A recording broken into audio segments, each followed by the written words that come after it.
So what Warhammer 40K factions are going to be getting a major release in 10th edition? Let's talk through some predictions and perhaps some of the most likely candidates.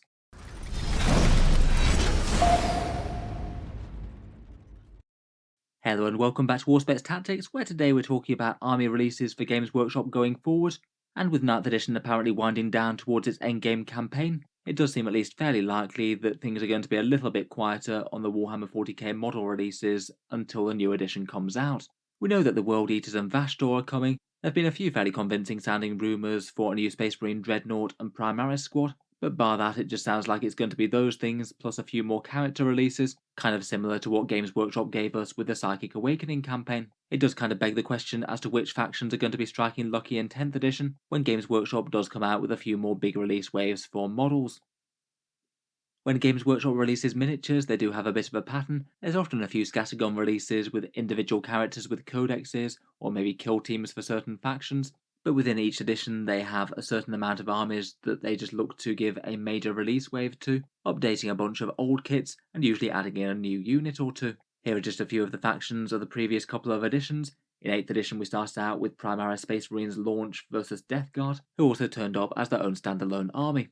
There was also a release for the Genestealer cults, with things like their Aberrants getting a proper kit. There were the 7 different flavours of Orktober buggies for some Mad Max style orcs. Custodies got their own codex with the Bikes and the Terminators. There was the Sisters of Battle initial release wave, Admech with some fast attacks and flyers, and a Chaos Space Marine vs Space Marine Phobos unit battle. I believe that was the Shadow Spear box, and then individual releases following that.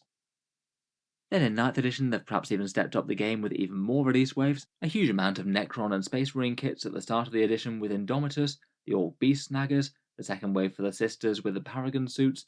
Eldar got a whole bunch of old kits resculpted. We've had the Black Templars, the Chaos Knights expansion with the Abominant and things, Chaos Space Marines with their Possessed and Accursed Cultists, and then recently of course Leagues of Votann followed up by a big Guard release, and then World Eaters still to come. I'm sure at least a few people out there are wondering what this sort of list might look like for 10th edition, and we do have a fair few clues or fair reason to believe that certain armies might be getting releases for a few different reasons. First up for predictions, and perhaps the single safest out of any of them, are that Space Marines are almost certainly going to be getting a major release at some point. I feel like with 8th edition and 9th edition seeing Warhammer 40k in general rise to entirely new heights, I think it's very unlikely that Games Workshop's going to be daring enough to not do a major Space Marine release when it seems like a very easy clear win, and further flesh out their Primaris range, maybe eventually with the aim of replacing the Firstborn at one stage or another. Space Marines have been in the launch box for every single edition up to now, and it seems very unlikely that the best known characters of 40k are going to be out of the starter boxes. Before then, as mentioned, some leaks have come out with getting a new Desolator Space Marine missile troops plus a Brutalist Dreadnought. Apparently that would be before 10th edition, not during, but we don't know 100% at this point. Otherwise, from that last set of Discord rumours, they also seem to think that Jump Pack Assault Marines wouldn't be coming with that release, and to me they feel like the single most likely thing for Games Workshop to come out for Primaris, just a really obvious hole in the range that some armies like the Blood Angels just feel a little bit incomplete without having them in the roster. Otherwise, though, Games Workshop really could come out with basically endless iterations of Primaris Marines, different flavours of Gravis armour for example, like a heavy assault variant, perhaps a squad with a Pyreblaster Flamers, more characters, more vehicles, maybe a proper suppressor kit, but otherwise things that might be really headline news for the Primaris might be a new Primaris Terminator equivalent, maybe even just a resculpt of the standard tactical dreadnought armour, maybe at a bigger scale. And another one that seems at least kind of likely could be Scouts and Neophytes getting a resculpt, similar to the Black Templar ones in their Crusader squad. Overall, just seems very, very likely that Space Marines are going to be one half of the launch box. Judging by the past few examples, there'll almost certainly be new units and new sculpts. It kind of only remains to see what Games Workshop come out with. Otherwise, the other army that just seems the single likeliest to get a big release at the start of 10th edition are the Tyranids. Several rumour sources have had them pinned as the primary antagonist faction for 10th edition in a similar way as we had Necrons and Death Guard before them. Just from a logical point of view though, they would make an awful lot of sense. They are one of the big galactic-wide threats of Warhammer 40k, a fairly popular faction, and a faction that hasn't received any sort of major release in really quite a long time. I think they've only had the Parasite and Mortrex in recent history. I feel like a Tyranid vs Space Marine box will go down pretty nicely. It'd kind of hark back to that Battle of Macragge box set back in 4th edition. At the moment the Tyranid range is a rather extensive one, but there's certainly a lot of kits that do have a bit of a target on them for a refresh. Termagants in particular, I think are likely for an update if the Tyranids do get a major release. I feel like the current models do actually work fairly well when they're all swarmed up. It doesn't really matter too much about every single one being super detailed when they operate as a great swarming mass, but I must admit compared with some of their other kits they do show their age. They have some pretty bad mold line issues going on. The same is kind of similar for the Gene Stealers as well. A particularly well-known threat in the 40k lore between them appearing on Space Hulks and infesting planets in Gene Stealer cults. I do feel that their old models maybe don't quite do them justice, particularly when they got some very nice sculpts for that Space Hulk game once upon a time, and then they went away. I do kind of wonder whether we might get Gene Stealers as a kill team release at some stage, potentially even sooner than the edition comes out. Otherwise, at least compared with their other contemporary Xenos factions, Tyranids are lacking any sort of plastic super heavy, and a huge edition release will be quite a good opportunity to give them one. The Orcs have a Stomper, the Necrons have their Tesseract Vault, the Tau have their Storm Surge. Kind of feels fitting that the Tyranids will get a Bio-Titan of some sort. Otherwise, they could do with updating a few things from resin to plastic at some point. Things like the Tyranid Pyrovores or Death Leaper would be good targets for that. Again, perhaps similar to the Primaris Marines as well. I do feel that Games Workshop could come out with any endless iteration of different Tyranid bioforms, different flavours of heavy assault bugs, or drawing on things that have a presence in the lore already but not actual models, like say the Doom of Malantai, the Red Terror, or Tyranid Shrikes. Beyond the title factions of the edition, this one might be a bit more of a long shot, but I feel that perhaps any army that Games Workshop just really needs to get on with and give a plastic release to would be the Drukhari. Though whether or not they hear the cries of pain from the Dark City of Comera is another question.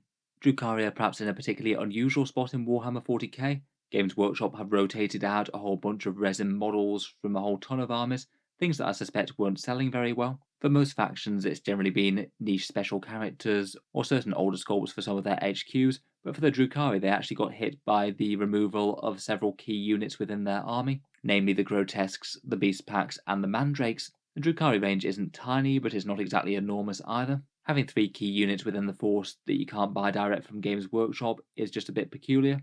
And considering that Games Workshop has removed a bunch of things from the Guard Codex that got range rotators, it certainly is a little bit unsettling that there's the potential for them to remove rules for units that the faction has had for ages.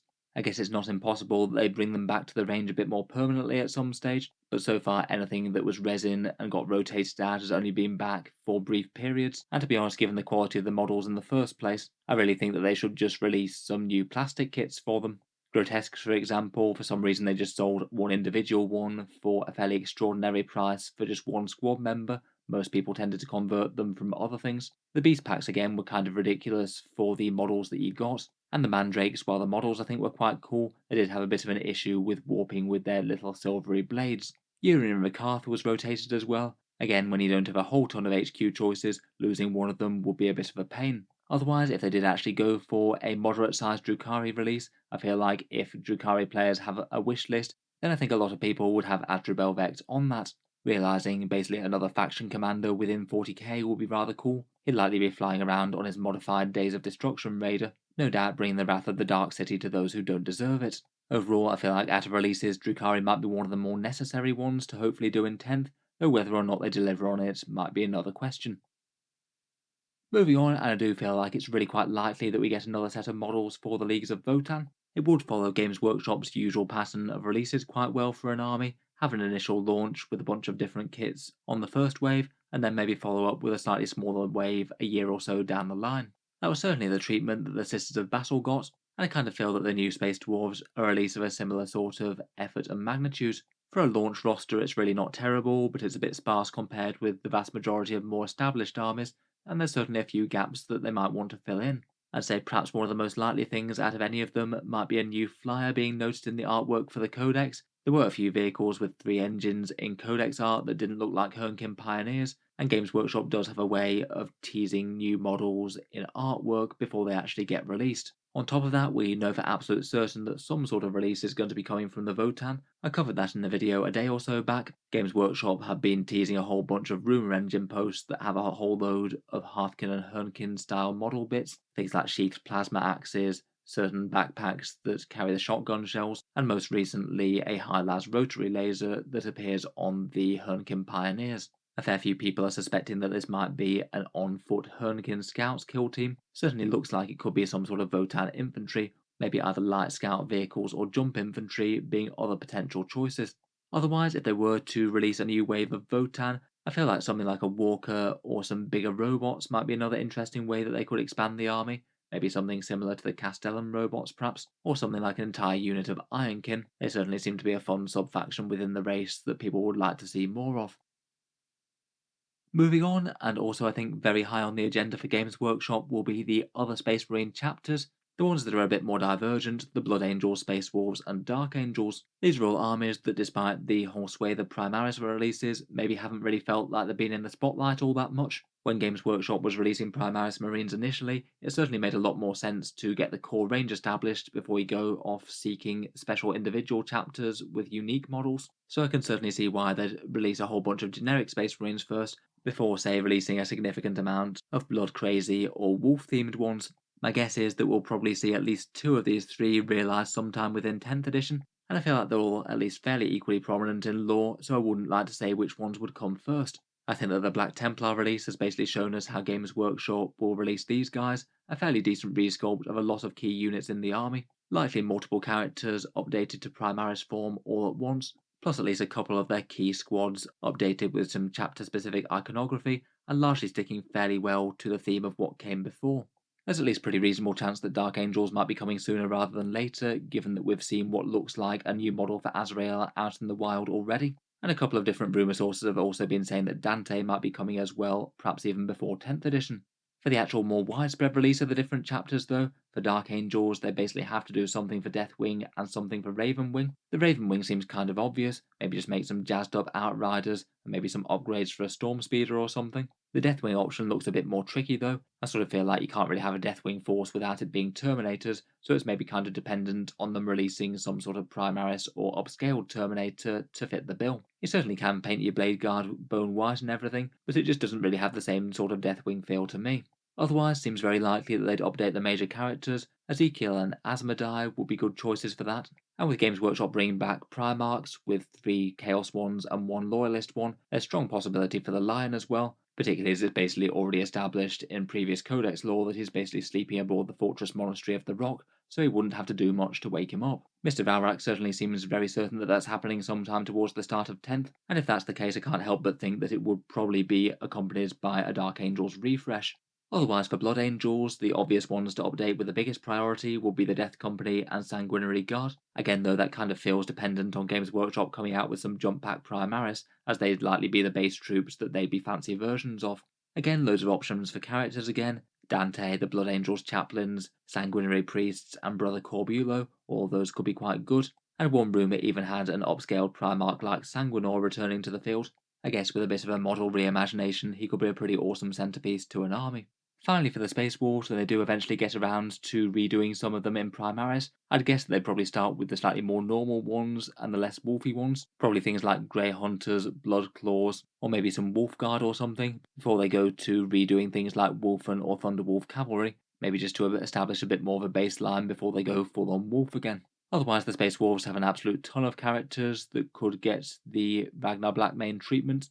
Niall Stormcaller or Arjak Rockfist would both be cool. Logan Grimnar might just be a little bit more problematic though, seeing as they actually gave him a resculpt on Storm Rider not all that long ago. Not sure if they'd want to completely write off that kit to redo the Chapter Master, or whether they'd be okay with the idea of having a Primaris version and a Firstborn version of him running around in-game.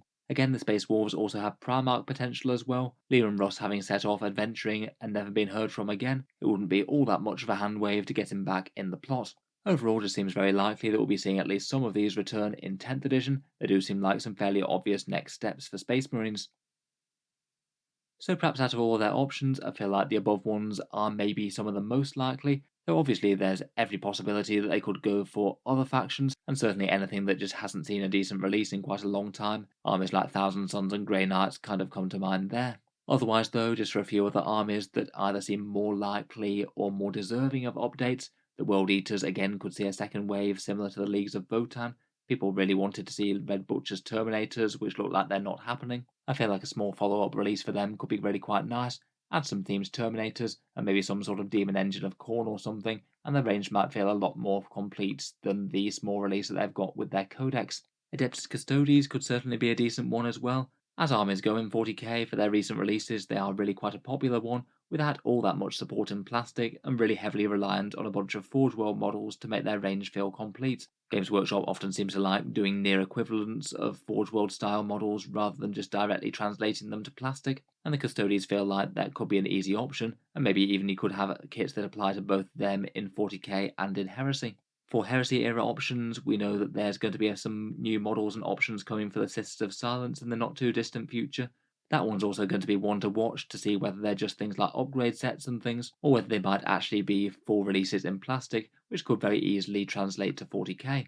For new factions being added into the game, the Emperor's Children have got to be at least fairly likely. Now we know that with World Eaters, all the other god-specific legions will be getting their codex release and models. Fulgrim and some updated Noise Marines will be appearing at some point in the future, but whether or not it happens in 10th edition is another question. I guess we had Death Guard at the start of 8th and World Eaters towards the end of 9th. It's not impossible that we could see Emperor's Children towards the end of 10th, I suppose, but I certainly wouldn't expect them early on. Otherwise, for Chaos Space Marines, I feel like another small release could be quite good for them. We had rumours of new bikers coming last time, so they might well appear alongside some other options for the faction.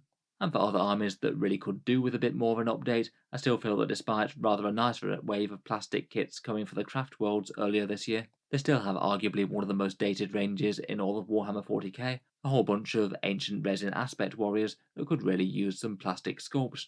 Even if it was just another small release with another couple of aspects and their Phoenix Lords, I think that would still be very much appreciated by Eldar players. So anyway, hope you've enjoyed just a few ideas as to what might be coming in 10th edition. Let me know what you'd like to see down in the comments below. Which will be the best factions for Games Workshop to update, and which do you think are most likely for them to actually do? If you've enjoyed the video, then feel free to subscribe to Auspex Tactics. I'll certainly keep up with any news of model releases and rules rumours for Warhammer 40k. I do tend to post videos just about every day. Otherwise, if you have been enjoying all the videos on the channel, I would just like to mention as well that Auspex Tactics does have a Patreon page, and you can find that linked in the video description. Channel patrons do get a fair few advantages, seeing certain videos early, regular votes to see what sort of things come next on the channel, and automatic entry into the regular prize giveaways with the chance to win some big model kits each month. If any of that sounds good to you, or you'd just like to help support, the link is down in the video description below. In any case, a massive thank you for listening, and I'll hope to see you guys next time.